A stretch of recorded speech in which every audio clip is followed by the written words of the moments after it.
आचार्य चरणद्वन्द्वम् भक्तिज्ञानाब्जभास्करम् नमस्यामि मनः कर्म वाग्भिरन्तस्तमोपहम् दास्यं प्रयच्छतां मह्यम् समस्तफलमूर्धगम् स्वामिनो वल्लभाधीश विठ्ठलेशाभिधौ सदा। श्रीकृष्णं परमानन्दं दशलीलायुतं सदा सर्वभक्तसमुद्धारे विस्फुरन्तं परं नुमः।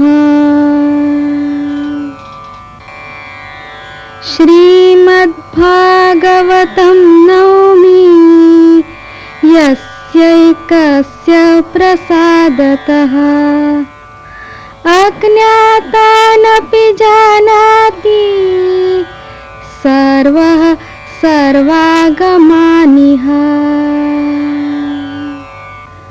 बुद्धिप्रेरककृष्णस्य पादपद्मं प्रसीदतु ध्यानासमर्थजीवानाम् अस्माकं सर्वदा स्वतः। वन्दे नन्दव्रजस्त्रीणां पादरेणुमभीक्ष्णशः यासां हरिकथोद्गीतं पुनाति भुवनत्रयम् सुलभ्य हृदि सर्वेषां श्रीगोपीजनवल्लभम् गुणगानं सदा कुर्वे तस्य तुष्ट्यै स्वभावतः।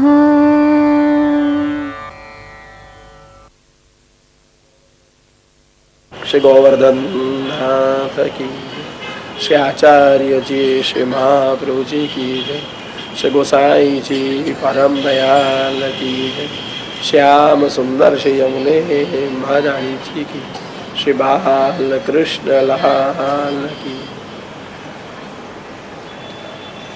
जन्माद्यस्य यातोऽन्वयादितरता चर्थेष्वभिज्ञस्वराट् तेने ब्रह्मरुदा य आदिकवये मोहयन्ति यत् सूरयः तेजो वारि मृदां यथा विनिमयो यत्र श्रीसर्गो मृषा धाम्ना स्वेन सदा निरस्तकुहकं सत्यं परं धीमहि धर्मा प्रोषितकैतवोऽत्र परमो निर्मत्सराणां सतां वेद्यं वास्तवमात्र वस्तु शिवदं तापत्रयोन्मूलनं श्रीमद्भागवते महामुनिकृते किं वा परैरीश्वरः सद्यो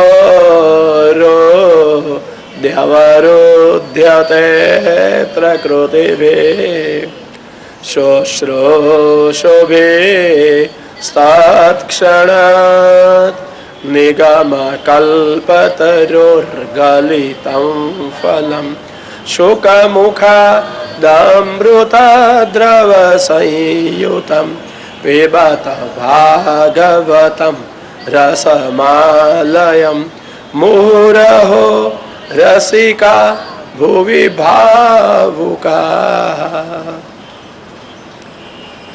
શ્રીમદ ભાગવતના મંગલાચરણમાં મહર્ષિ વ્યાસજીએ 3 શ્લોકો કહ્યા. મંગલાચરણ ગ્રંથની નિર્વિઘ્નતા એ સમાપ્તિ માટે થાય, શિષ્ટાચારથી થાય, શિષ્યોના અનુશાસન માટે થાય. પણ મને એક લાગે છે આ 3 કરતા અનૈયાયિકોનો મત બધો પણ એ 3 કરતા મને લાગે છે મંગલ આચરણ બને માટે મંગલાચરણ થાય. આપણા સાંભળવામાં ઘણું બધું આવે, વાંચવામાં ઘણું બધું આવે, કદાચ બહુ ઓછા હશે જેના વિચારવામાં પણ ઘણું બધું આવે, પણ બહુ જ ઓછા છે જેના આચરવામાં આવે. એટલે આજની પરિસ્થિતિ કદાચ ગ્રેજ્યુએટ શોધવા જાઓ, ભણેલા લોકો શોધવા જાઓ તો રસ્તામાં પથ્થર મળે એટલી સહેલાઈથી મળી આવે. પથ્થર જેવા છે એવું નહીં, સહેલાઈથી મળી આવે. અને હા, બહુ ભણીને સંવેદન વગરના થઈ ગયા હોય, અક્કલનો કદાચ વિકાસ થયો અને હૃદય બંધ થઈ ગયું હોય તો પથ્થર જેવાય કહેવાય. સસ્તાઈથી મળે, સહેલાઈથી મળે. કમાઈને જો પૈસા કમાણી જ કરવાની, કેળવણીથી જો કમાણી જ કરવાની હોય, કીર્તિ જ મેળવવાની હોય, કાયા કે કુટુંબ પોષવાના જ હોય, કામનાઓ જ પૂરી કરવાની હોય તો એની કિંમત પથ્થરથી વધારે કશું નથી. હૃદય નથી ને. જો હૃદય આવે તો એ સાચા અર્થમાં કેળવણી કહેવાય. નહીં તો ભાઈ જેમ પથ્થરા સહેલાઈથી મળે એમાં ગ્રેજ્યુએટ સહેલાઈથી મળે. હા, કહેવાય છે કેળવણી, પણ એમાં કોણ કેળવાયું ને શું કેળવાયું એ ખબર નથી. અક્કલ કદાચ થોડી ઘણી કલ્ટિવેટ થતી હશે, કેળવાતી હશે, 2-4 વિષયો વાંચીને પરીક્ષામાં ઉત્તર આપવા પૂરતું આવડતા હશે, પોતપોતાના વિષયમાં નિષ્ણાતો કેટલા એ તો પ્રશ્ન છે આજે પણ. સાથે સાથે કેળવણી, શિક્ષણ જીવનનું રક્ષણ કરે તેવા જોઈએ, ભક્ષણ કરે તેવા નહીં. જે કેળવણી કમાણીમાં પ્રેરે છે, કીર્તિમાં પ્રેરે છે, કાયામાં કે કુટુંબમાં પ્રેરે છે, એ કેળવણી રક્ષણ કરનારી નથી, ભક્ષણ કરનારી છે. જીવન નિષ્ફળતામાં પરિણમે છે. પણ જે કેળવણી સંસ્કારમાં, સંસ્કૃતિમાં, શાસ્ત્રમાં અને શ્રીહરિમાં સન્મુખ રાખે છે એ રક્ષણ કરનારી કેળવણી છે. કેળવણી બહુ છે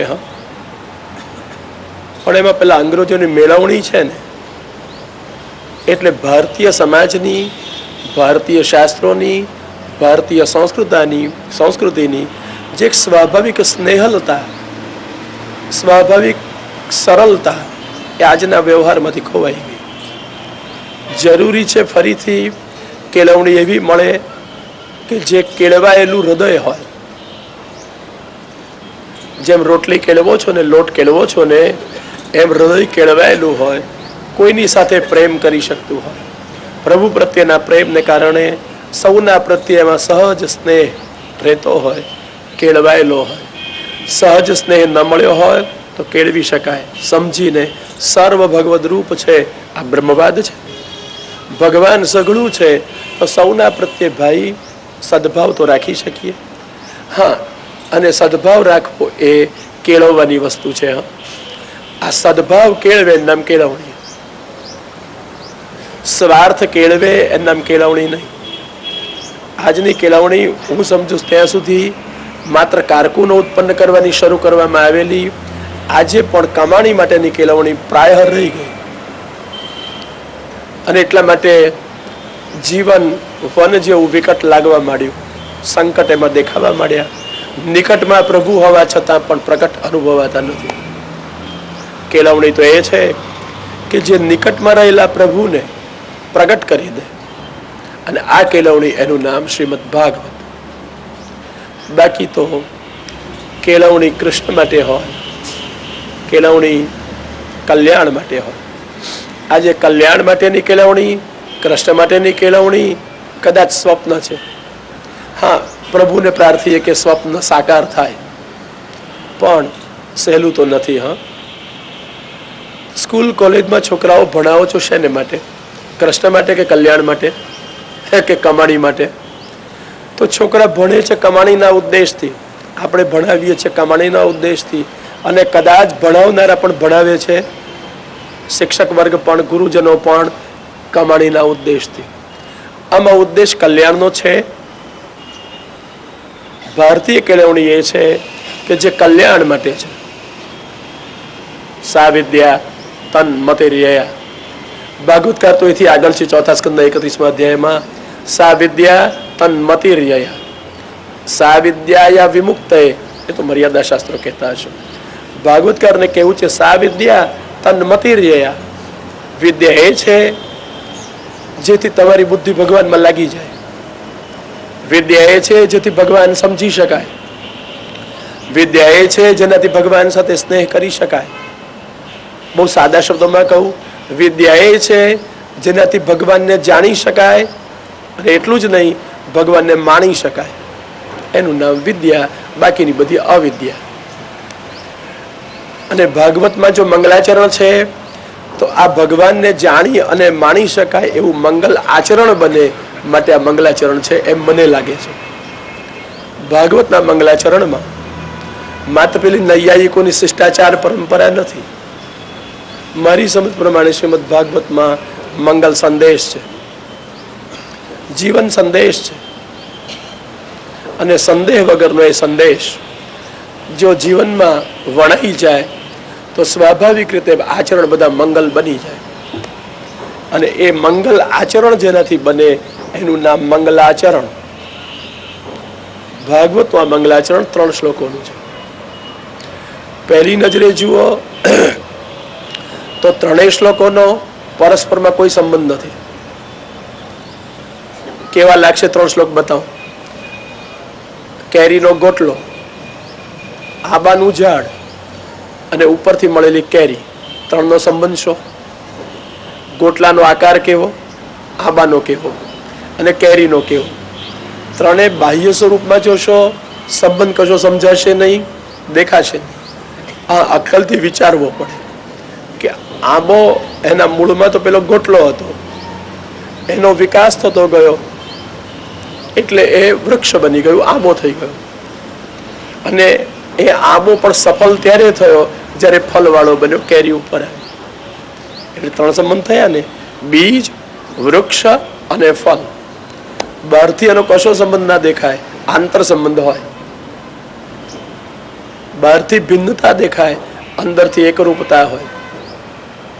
અને ભારતીય શાસ્ત્રોની આચાર્યોએ આપેલી પરંપરાઓ, એમાં ગ્રંથોનું મહત્વ નથી.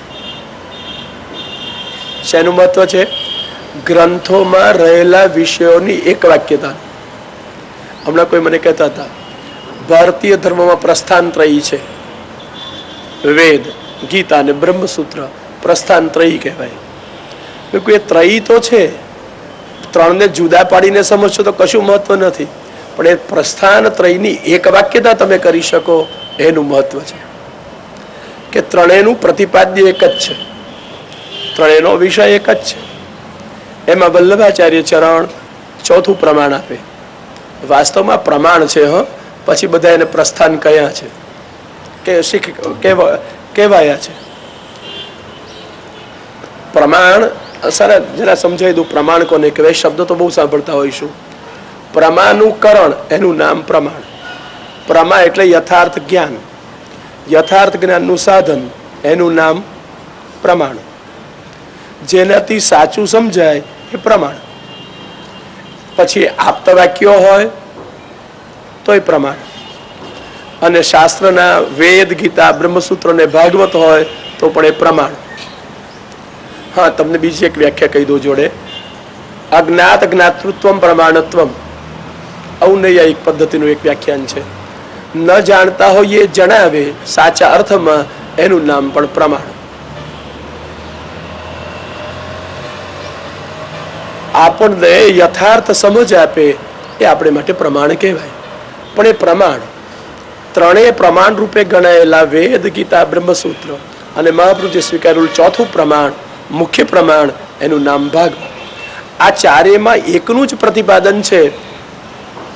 પછી એક વિષય હોય કે એક પ્રણાલિકા હોય કે એક પદ્ધતિ હોય, એનું પ્રતિપાદન છે. આ સિદ્ધ કરી શકો એનું નામ એક વાક્યતા. અને એક વાક્યતાથી જીવનમાં એકરૂપતા આવે. એવું નહીં કે પ્રમાણના વાક્યો ચારેયથી ઉપાડ્યા અને ચારેયથી ઉપાડ્યા, થીગડા મારીને પોતાના અભિપ્રાયો ઊભા કર્યા અને અર્થ કરી નાખ્યો. આ નથી સ્વીકારાતું. અને મોટે ભાગે આવું જ ચાલતું હોય. મનગમતા વાક્યો ઉપાડી લેવાના અને મનગમતી રીતે વાપરવાના. હવે બોલનારને અભિપ્રેત છે કે નહીં, એ શાસ્ત્રમાં સંકલિત છે કે નહીં, એની સાથે એનો સંબંધ છે કે નહીં, આ જ્યાં સુધી વિચારો નહીં ત્યાં સુધી સાચા અર્થમાં શાસ્ત્ર સમજાય જ નહીં. એટલે ભારતીય શાસ્ત્ર પરંપરા, આચાર્ય પરંપરા, એ બધાનો આગ્રહ રહ્યો છે કે પ્રમાણોની એક વાક્યતા સિદ્ધ કરો. હું અત્યારે તમને પ્રમાણોની એક વાક્યતા પ્રથમ નજરે થાય તેમ બતાવી દઉં. વેદમાં કોનું વર્ણન છે? ભલે બધાને કે મને કોઈ મને કેવલાદ્વૈત દેખાય છે, કોઈ કે શુદ્ધાદ્વૈત દેખાય છે, કોઈ કે વિશિષ્ટાદ્વૈત દેખાય છે, કોઈ કે દ્વૈતાદ્વૈત દેખાય છે. બધા દેખાતા હશે. પ્રતિપાદન કોનું છે? વેદમાં પ્રતિપાદન કોનું છે? અને એ મતાંતરોથી સર્વસંમત હોય તેવું મળશે કોઈ? શોધવા જેવું છે. બધા પોતપોતાના મતની રીતે કહે છે દ્વૈત, અદ્વૈત, દ્વૈતાદ્વૈત, કેવલાદ્વૈત, શુદ્ધાદ્વૈત, વિશિષ્ટાદ્વૈત. આ બધા પ્રતિપાદનો ભિન્ન ભિન્ન દેખાશે. શું એકરૂપતા નથી? એક જ પ્રતિપાદન નથી? અને સૌનો આગ્રહ છે અમારું વેદ પ્રમાણ છે, તો એકનું પ્રતિપાદન નથી. અને સર્વસંમત પ્રતિપાદન કોનું છે વેદમાં?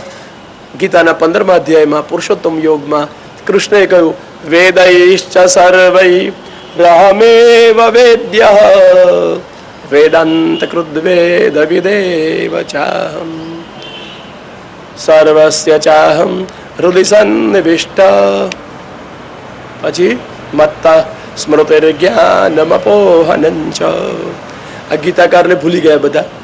અને આ ગીતા કયા માર્ગને સંમત નથી, કયા આચાર્યને ગીતા પ્રમાણ નથી. અને એટલા માટે સર્વસંમત સમગ્ર વેદમાં જો પ્રતિપાદન હોય તો અહમ એવ. અહમ એટલે આ હાથ ઠોકું તે નહીં.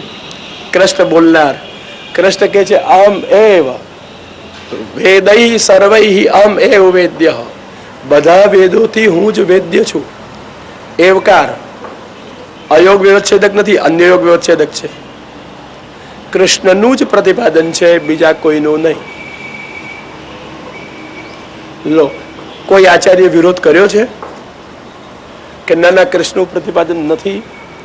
સર્વ વેદોથી વેદ્ય ભગવાન કૃષ્ણ છે. તો વેદનો વિષય કોણ બને? વેદનો વિષય કોણ? જેનું પ્રતિપાદન છે તે કોણ છે? કૃષ્ણ. તો કૃષ્ણ સર્વ વેદ પ્રતિપાદ્ય છે, કોઈના વિરોધ વગર. અને કૃષ્ણે પોતે સિંહનાદ કરીને કહ્યું, વેદૈશ્ચ સર્વૈ રહમેવ વેદ્યઃ. આ બધા બ્રાહ્મણ દેવતાઓ કે છે નાના વેદમાં બીજું 8 અધ્યાયો છે, અને એવા ઘણા બધા સૂક્તો પણ છે. કેમ રુદ્રાષ્ટાધ્યાય? હરિ ઓમ ગણાનંત્વા ગણપતિ ગો હવા મહે નિધિ નંત્વા નિધિમતિ ગો હવા મહે પ્રિયાનંત્વા પ્રિયપતિ ગો હવા મહે વસો મમ આહમ જાની ગર્ભધમ્માત્વમજાસી. ગર્ભધમ્મ કોનું વર્ણન છે? કોનું વર્ણન છે? આ ગણપતિ પૂજા કરાવતા આ લોકો આ બધા શ્લોકો બોલતા ગણાનંત્વા. સાચે સાચ ગણપતિ જે અર્થ સમજે તો ઉભા થઈને ભાગી જાય.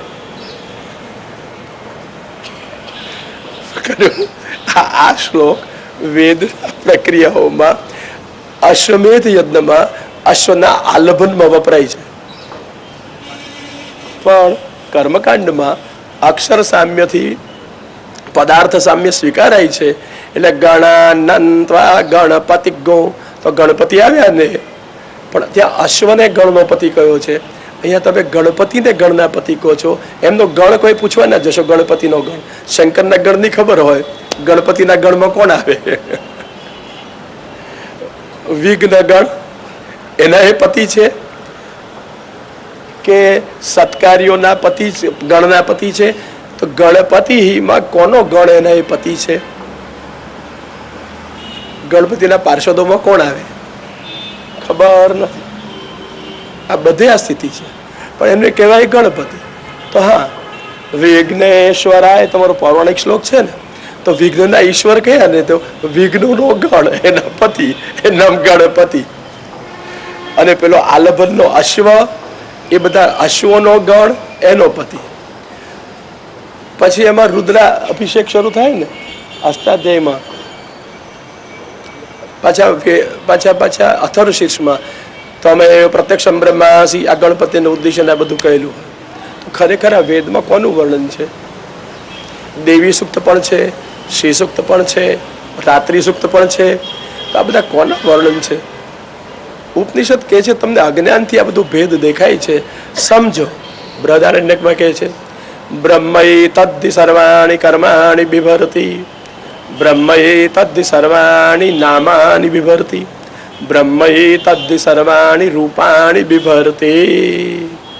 આ બ્રહ્મ જ કૃષ્ણ રૂપે છે, રામ રૂપે છે, ગણપતિ રૂપે પણ છે, અને શંકર રૂપે પણ છે. રૂપ પણ એના, નામ પણ એનું, અને કામ પણ એનું. એક જ બ્રહ્મ. જ્યારે જે કાર્ય કરવું આવશ્યક છે, જે લીલા કરવી છે, તદ અનુસાર આકાર અને પ્રકાર એ પ્રગટ કરે છે. એમાં કોઈ વિકાર હોતો નથી. આ સ્વીકાર બધા કરે છે. સ્વીકાર ન કરો તો શંકરના શિકાર બની જશો. અને એટલા માટે જો અહીંયા પ્રતિપાદન છે તો ભગવાન કૃષ્ણનું જ છે. અરહાડ પુરાણોમાં બધા કે તમારે હિન્દુઓમાં અરહાડ પુરાણ, બધામાં જુદી જુદી વાતો, અને દરેક પુરાણમાં તે દેવતાઓને ભગવાન તરીકે વર્ણવી હોય, બ્રહ્મ તરીકે. ખરેખર સાચું શું?